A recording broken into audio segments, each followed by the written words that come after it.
अस्सलामुअलैकुम दोस्तों, 3 काम 10 मुहर्रम को जरूर करें। अल्लाह पाक ने 12 महीनों में 4 महीने एहतराम के वक्त बनाए, उनमें एक मुहर्रम का महीना है। और मुहर्रम के महीने में खासकर 10 तारीख आशूरा का दिन भी कहा जाता है कि इसकी हदीस में बड़ी फजीलत है और दूसरे आम दिनों के मुकाबले में ये दिन बड़ी अहमियत रखता है। आज हम इसी दिन के बारे में बात करेंगे कि हमें इसमें क्या करना चाहिए और किन कामों की यह दिन बड़ी फजीलत है और जिस तरह से इस दिन को हम नेक आदमी की तरह गुजार सकते हैं। तो सबसे पहले ये जान लीजिए 3 काम 10 मुहर्रम को जरूर करना चाहिए। नंबर 1, रोजा रखना। इस रोजे में 3 बात खास है। नंबर 1, 1 साल के गुनाह माफ। आशूरा के रोजे की हदीस में कुछ इस तरह से आया है कि इस रोजे की बरकत से अल्लाह पाक हमारे 1 साल के सगीरा यानी कि छोटे गुनाह माफ फरमा देते हैं। नंबर 2, रमजान से पहले इसी तरह के रोजे का फर्ज होना। रमजान का रोजा फर्ज होने से पहले इसी दिन आशूरा का रोजा फर्ज था,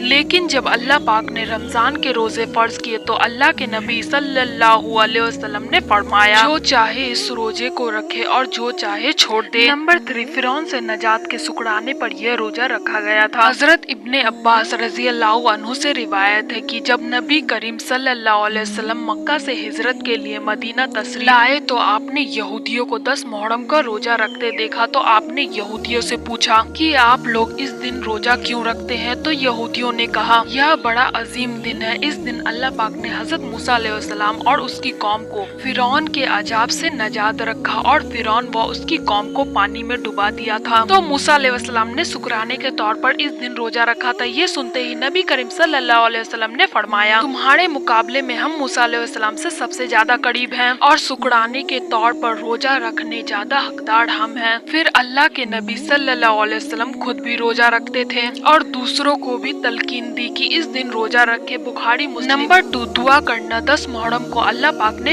एक गुनाहगार कौम हजरत यूनुस अलैहिस्सलाम की कौम की तौबा कबूल फरमाई थी और हजरत आदम अलैहिस्सलाम की भी तौबा कबूल फरमाई थी। तो इस दिन अपने गुनाह को याद करके रोने का है, जहन्नम से बचकर जन्नत की राह बनाने का है। नंबर 3, सदका खैरात करना या खाना खिलाना। हदीस में आया है जो 10 मुहर्रम के दिन अपना दस्तरखान फैला देता है अपने घर वालों पर, अपने हाथों को खोल देता है तो अल्लाह पाक उसके पूरे साल के रिज्क में बरकत अता फरमा देते हैं। हजरत जाबिर रजी अल्लाह अन्हु फरमाते हैं कि हमने इस चीज का मुशाहिद किया कि हमने कई साल तक आशूरा के दिन अपने घर वालों पर दूसरे दिनों से ज्यादा खुश किया, गरीबों और मिस्किनों को खाना खिलाया, अपने दस्तरखान को फैलाया तो अल्लाह पाक ने पूरे साल हमारे रिज्क में बरकत अता फरमाई। इन 3 कामों के अलावा नमाज, जिक्र, तस्बीह, दरूद शरीफ वगैरह से इस दिन को अच्छा बनाए और दूसरी ऐसी खूबसूरती से जाहिर तौर पर तलकुल ना हो उससे बचिए, क्योंकि इस्लाम में जरूर अच्छे काम करना नेकी, उससे ज्यादा बुरे कामों से बचना नेक काम है। अल्लाह पाक हमें सुनने से ज्यादा अमल करने की तौफीक अता फरमाए। आमीन।